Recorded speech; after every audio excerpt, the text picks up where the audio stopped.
Sí. Sean bienvenidos a todos a tu espacio seguro Maracaibo. Gracias a mis compañeras Wilmar Parral y Rin Inciarte y por supuesto al doctor Emanuel Contreras por estar aquí, por aceptar esta invitación para abordar un tema muy interesante y muy importante en estos momentos, el cual hace énfasis en cómo los jóvenes sobrellevan la depresión y la ansiedad en una etapa muy fuerte como es la universitaria. Primero comenzaré con una breve presentación de nuestro invitado. Él es el psicólogo Emanuel Contreras, egresado de la Universidad Rafael Urdaneta. Cuenta con 3 años de experiencia laboral. Actualmente se encuentra trabajando en San Antonio del Estado Táchira. Bienvenido, doctor. Muchísimas gracias, un placer estar ahí con ustedes. Muchas gracias a usted por aceptar esta invitación. Y bueno, comienzo con una pregunta introductoria. ¿Puedo preguntarle si se especializó en alguna área de la psicología? Clínica. Clínica. Interesante. Son 4 áreas: clínica, organizacional, social y escolar. Entonces voy por la clínica. ¿Cómo describiría el estado actual de la salud mental de los jóvenes en un contexto como Venezuela? Es altamente vulnerable. Hay un deterioro significativo, impulsado principalmente por lo que es la incertidumbre. Hay la sensación de incertidumbre socioeconómica, genera una crisis bastante compleja a nivel de salud mental, más que todo con algo interdisciplinario. O sea, son muchos factores lo que hace que la salud mental en la población venezolana actualmente sea muy, muy vulnerable, muy deteriorada, propensa por muchas razones a llegar a los límites y a tener carencia de ellos, lo que lleva a niveles altísimos de estrés, de ansiedad, que se normalizan a tal punto de que es como lo normal. Entonces justamente hace que no se vea el mismo deterioro que hay. Bueno, y es que todavía eso sigue siendo un tabú, buscar ayuda. ¿Qué tan difícil es para los jóvenes identificar que necesitan ayuda profesional? Por lo mismo que acabo de decir, como es tan normalizado el manejar altos niveles de estrés, como es tan normalizado la incertidumbre por diversos factores socioeconómico, político, dependiendo de dónde se viva, la accesibilidad que hay, justamente se normalizan tanto que no se ven como señales de alarma, se ven como casi que un día a día. Entonces, que una persona identifique necesito ayuda, a menos de que esté en un punto muy precario, casi que al borde de un brote psicótico, no se ve como una urgencia. Y aunque se reconozca, rara vez, por no decir casi nunca, se le logra dar la real prioridad a lo que es esa parte de la salud mental. Porque por las mismas razones que se imposibilita ver su urgencia, cuando se llega a ver la urgencia, no se logra cubrir la necesidad. Es más importante o más necesario cualquier otra cosa que asistir a terapia. No es algo que se pueda permitir, en realidad. Es cierto, solamente se busca cuando llega a un límite, la persona ya no puede más, y por eso quisiera, mi próxima pregunta trata de cuáles son las señales de alerta que padres y docentes deberían identificar a tiempo. Ya sé que está normalizado, pero en un contexto de que no. Señales de alerta. No solo los docentes y los padres, sino uno mismo como estudiante.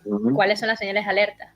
Sí, de hecho es más sencillo, por así decirlo, notarlo tú mismo que otros lo noten. Que otros lo noten también es muy importante porque vienen siendo, a ver, que si irritabilidad, cansancio físico, como tener sueño o que se te note físicamente el estar cansado, problemas con la comida, comer a deshoras, tener muy poca energía. O sea, tú puedes funcionar y hacer tus labores, ir a estudiar, ir a trabajar, pero que justamente eso sea con un mal humor, poca energía, más allá de lo que es una estructura de personalidad, es una sensación realmente de fatiga, por lo tanto de alarma. lo que es cambios en la actividad de la persona. Por ejemplo, si tú conoces a una persona y sabes que le gusta, no sé, ver las películas, ver que hay una pérdida de interés en cosas que normalmente le gustan es una de las principales y diría que más visibles formas de alarma. Ver, eso se llama anedonia, ver que de repente hay una pérdida de placer o de disfrute en algo que normalmente a una persona le gusta. Es como que las formas en las que más fácilmente podemos notar que alguien tiene no necesariamente ansiedad o depresión, sino que también tiene un alto nivel de fatiga. Bueno, doctor, y como todo en esta vida es acción y reacción, ¿cuáles son las consecuencias de no atacar eso a tiempo o identificar esos pequeños, pues, pistas que te da tu propio cuerpo? Consecuencias hay muchas, porque de repente ponle que tú te das cuenta y dices, necesito ayuda. El hecho de que te des cuenta es buenísimo, pero hay veces en las que no es que sea tarde, pero de repente el intento de mejoría genera mucha resistencia también. Entonces, por más de que la resistencia es literalmente como si alguien te estuviera jalando a equivocarte, a meterte el pie, a no lograr hacerlo, puede ser tan simple como pararte de la cama. Entonces, ponle el caso de que te das cuenta, necesitas terapia, necesitas mejorar, tratas de tener este cambio en tu vida, en todo, para sentirte mejor. Dependiendo de qué tan intensos sean los síntomas, depende de qué tanto tiempo también tengan, porque la intensidad y el tiempo de duración hace que hay una diferencia bastante grande en la mejoría, en la dificultad que va a tener y en cómo se va a poder mejorar. Entonces, lo principal que llega cuando llegamos al límite es resistencia. Reconozco que debo hacer cambios, pero mi cuerpo se resiste. Primero porque hay un desequilibrio aquí bioquímico y neurológico. O sea, imagínense que todo su sistema nervioso se acostumbró a ese malestar, que por eso uso la palabra normalizado. Entonces, todo el cambio, por muy bueno que sea, se va a sentir como lo que está mal. Es como cuando se levantan, están durmiendo y se levantan a orinar y se vuelven a acostar y recuerdan la posición que tenían en la cama y quieren volver a la posición, pero ya no pueden volver a la posición. Justamente así funciona aquí dentro. Su cuerpo empieza a reconocer todo el malestar como lo normal. Y cuando intentan hacer cambios, así sean pequeñísimos, se empiezan a identificar como hostiles o negativos. Y es donde la resistencia imposibilita o entorpece ese proceso. También con lo que decía del tiempo, es necesario entender que el tiempo de mejoría es casi que equivalente al tiempo que ha existido el malestar. Si tenemos un cuadro depresivo de, no sé, 2 años, no vamos a poder curarlo en un mes.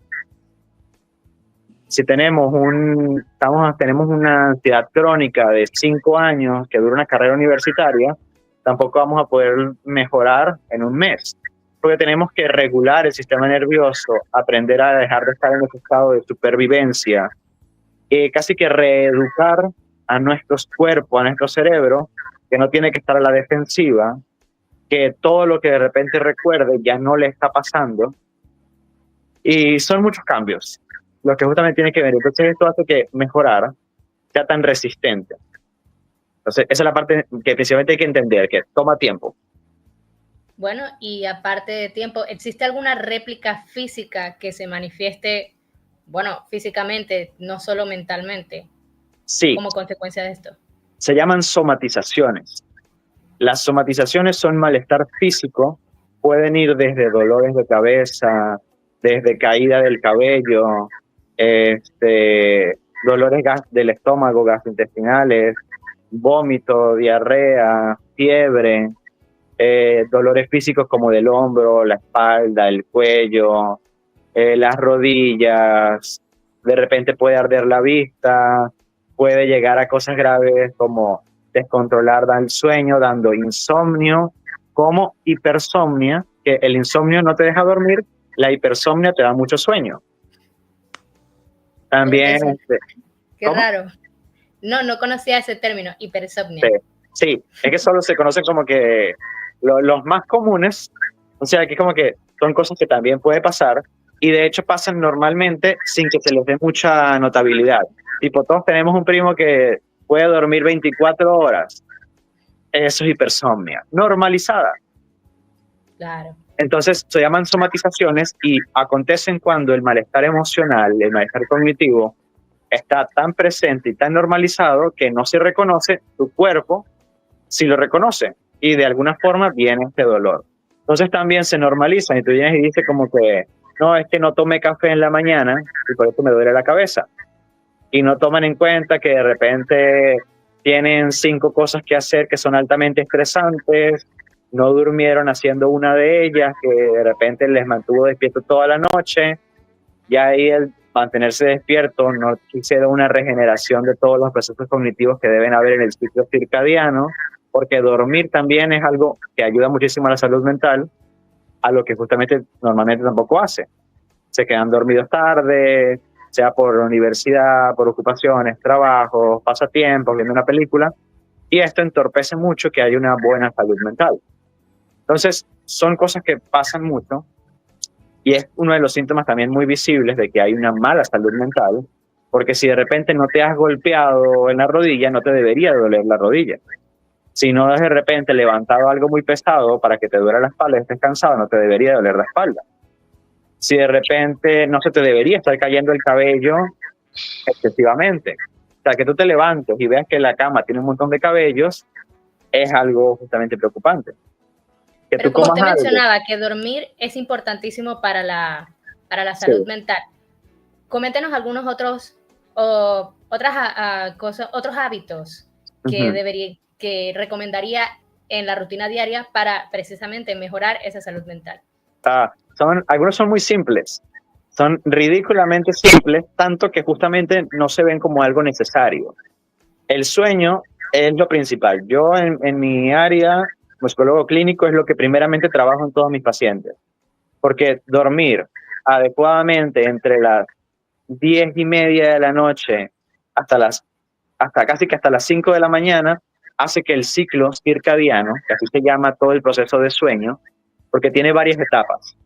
Está la fase 1, que es cuando estás somnoliento. O sea, es el hecho de que tú estés como cansado, como te empieces a estirar, bostezas, tu cuerpo ahí empieza por el horario, por el hecho de las horas del ciclo del día, entra en un estado de relajación.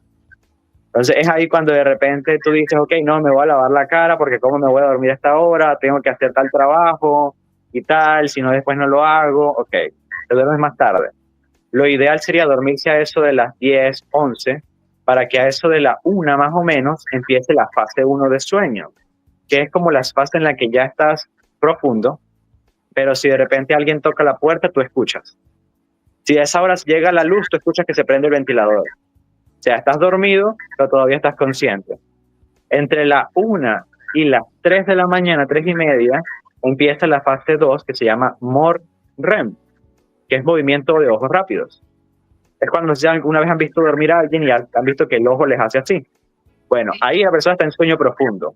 Ese es el sueño realmente importante, porque es el sueño en el que empieza el proceso de regeneración de neurotransmisores, tu cuerpo empieza a reponer aquí energía, a tener casi que una carga, como si estuvieran cargando el teléfono, a reponer la energía que van a tener al día siguiente, la que gastaron el día que tuvieron y la que van a necesitar el día siguiente. Entonces, por eso es que también pasamos después a las 3, 3:30 del sueño profundo, que es el MORREM, al sueño ligero otra vez. Por eso es que hay gente que se levanta esto de las 3, 3:30 de la mañana y de repente dicen como que alguien me estaba viendo, hay un muerto por ahí, es la creencia común. Es porque el cuerpo pasa de este periodo de regeneración al sueño profundo otra vez. Y es el ciclo normal del cuerpo. O sea, de hecho hacer eso es algo muy bueno. El cuerpo está funcionando adecuadamente. Y luego el sueño, vuelves a seguir descansando, pero está un poquito más ligero, de que si suena algo, se cae algo, puedes escuchar o te despiertas fácilmente. Eso es un sueño estable, sano. Por supuesto. Luego, muchas gracias por toda esta información que nos está brindando. Le queremos dar saludos a todas esas personas que nos están viendo, especialmente a Martin Erickson, que nos está comentando, nos está saludando. Hola, Martin. Continuando con el tema de los jóvenes en Venezuela, sabemos que es un tema un poco difícil, sabemos que afecta la salud mental de millones de jóvenes que se encuentran ahorita en Venezuela. Así que queremos que usted nos comparta brevemente algunos consejos con los que los jóvenes podrían lidiar con este estrés, que puede ser estrés laboral, estrés universitario o ambos. Ahorita estar en Venezuela para los jóvenes representa un desafío muy grande, no saber si vale la pena quedarse en el país, si tienen que irse. Entonces, ¿qué consejo le daría usted para lidiar con todo ese estrés y esa sobrecarga? Ok, el estrés por justamente el tema político, el tema aquí migratorio, viene por varios sentimientos de sentido de pertenencia, sentido de insuficiencia, no hay proyección a futuro. O sea, en los últimos años ha habido un índice bastante alto de ansiedad y depresión por esa incertidumbre, por el hecho de la separación, de el empezar de nuevo. Entonces, cosas simples que pueden ayudar a relajar es la conciencia del aquí y el ahora. Muchas veces nos preocupamos por cosas que no han pasado, son muy importantes, pero no podemos controlar. Entonces, algo muy simple para regular aquí el sistema nervioso, la ansiedad, el estado de ánimo justamente alterado, van desde cosas tan simples como le decía, dormir bien, tomar agua, tener una buena alimentación, más que todo las horas. O sea, son cosas muy puntuales que hacen que el cuerpo pueda entrar en un estado de relajación. No hace que dejes de preocuparte por de repente el qué voy a hacer con mi vida en 2 años, pero hace que puedas estar en conciencia de cómo puedo ahora estar bien. La principal ansiedad está proyectada hacia el futuro. O sea, el principio de ansiedad es o ya pasó y no puedo cambiarlo, o no ha pasado y no puedo controlarlo. Y pierdo de vista el aquí y el ahora. Me sobrecargo, ahorita también hay una sensación de insatisfacción muy grande en jóvenes por justamente la idea de que deben hacer muchas cosas, de que eso da una idea de seguridad, pero es casi que el silencioso realmente explotación personal, lo que hace que haya un alto estrés, un alto nivel de cortisol, que es la hormona del estrés, y esto, así tú de repente tengas 2 cosas que hacer, son cosas que te tienen aquí a tope, a millón. Quisiera que nos comentaras, si es posible, cuáles son los temas comunes con los que sus pacientes en Venezuela asisten a consulta. Son muy variados.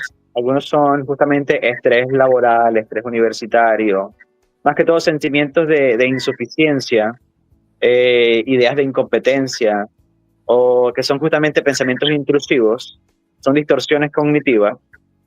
Las distorsiones cognitivas son alteraciones en la percepción, tanto propias como implantadas por el entorno.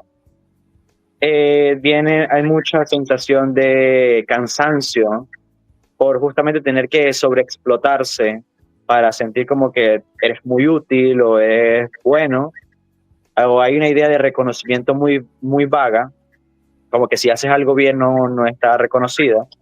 Hay mucha incertidumbre por el futuro, hay mucha más pensamiento en qué voy a hacer que en cómo lo hago.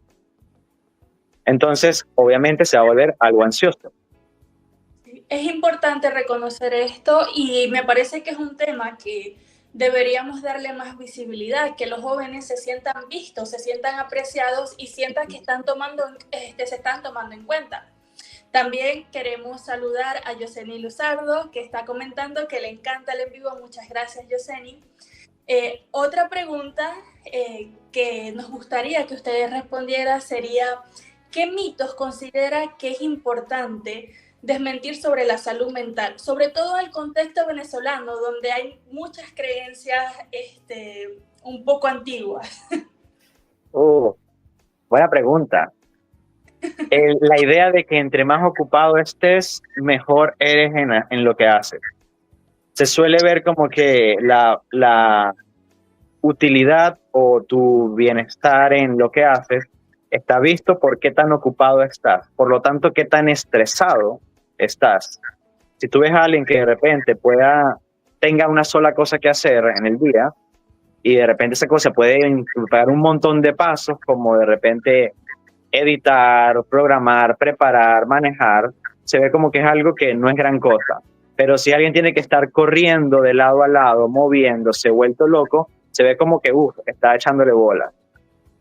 Entonces, esa idea de productividad es bastante nociva para la salud mental. La idea también de la buena energía. El cansancio justamente hace que no podamos tener una buena actitud la mayoría del tiempo. Entonces, el hecho de que si te ven con una mala cara es porque no quieres hacer lo que estás haciendo, fuerzan mucho el estado de ánimo. O sea, no hay como que un momento en el que la persona realmente pueda permitirse esa vulnerabilidad, por lo tanto lo que hace es reprimirla. Emoción reprimida es emoción que después explota en malestar. Entonces serían como que las principales cosas. Todavía ir a terapia es mal visto, todavía sigue siendo un tabú. Sí, es bastante... Estamos atrasados en eso todavía. Sí, tiene que ver bastante con la idea de vulnerabilidad. Casi que si necesitas a alguien para entender por qué estás mal, o sea, ahí es donde estás mal tú. Y esto justamente es lo que hablaba del pensamiento intrusivo, de que ni siquiera es nuestro. Es dado por alguien más, un juicio externo, que él termina limitando a la persona que de repente quiere asistir, por cómo va a ser vista, por qué va a pensar tal persona, y termina limitándose, reprimiendo, termina fatigándose más, termina casi que cavando un hueco enorme de donde salir va a costar mucho más trabajo del que tomó llegar ahí. Me parece excelente la manera en la que usted lo ha explicado. Realmente es muy importante que todos sepan, así que de nuevo le damos las gracias por estar aquí. Ya esta será la última pregunta. Le quiero mandar un saludo a Yulibet, que nos está comentando. Hola, Yulibet. Y como última pregunta es, ¿qué mensaje le daría a los jóvenes que se sienten abrumados ahora en Venezuela? ¿Qué mensaje le daría a los jóvenes que se sienten abrumados en Venezuela? También es una muy buena pregunta. Siento que lo principal es poder identificar cuando se está cansado o se está estresado. Porque muchas veces no identificamos, porque algo también notable en la crianza venezolana es la carencia de límites. Exponer o reconocer que algo te abruma, que algo de repente te fatiga, te genera sentimientos negativos, es un problema y no logramos permitirlo. Entonces, esa comodidad, que no siempre basta con tú reconocerlo. Si tu entorno no es un entorno seguro, no es un entorno en el que tú puedas permitirte esa vulnerabilidad, es poco probable que la persona de repente pueda gestionarlo adecuadamente. Yo siento que lo que principalmente le pediría sería que consiguiera ese entorno seguro, sean amigos, sean profesores, alguien con quien haya comodidad para, aunque no sea terapia, de repente decirle estoy cansado o me siento mal por tal cosa, estoy preocupado, con una emoción genuina. Habiendo eso, las emociones son fáciles de gestionar, pero si no hay una expresión de la emoción, es donde todo termina incubándose y casi que dañando el potencial de una persona. Entonces, entorno seguro, bienestar en una persona. Muchísimas gracias, doctor. Realmente estoy muy feliz de tenerlo aquí. Estoy segura que mis compañeras también. Le quiero agradecer por su dedicación, por sus consejos, por tomarse el tiempo de estar aquí con nosotros el día de hoy. Así que, por favor, sigan al doctor Emmanuel Contreras en sus redes sociales. Es un excelente profesional. Muchas gracias. También, síganos a nosotros, suscríbete en nuestro canal. Somos tu espacio seguro en Maracaibo. Gracias. Bueno, un placer haberlas acompañado, estar ahí con ustedes. Muy buenas preguntas, muy buen trabajo y encantado de haber estado aquí. Muchísimas gracias. ¿Mis compañeras tienen algo que decir? Pues que nos vemos en una próxima emisión y gracias por estar nuevamente.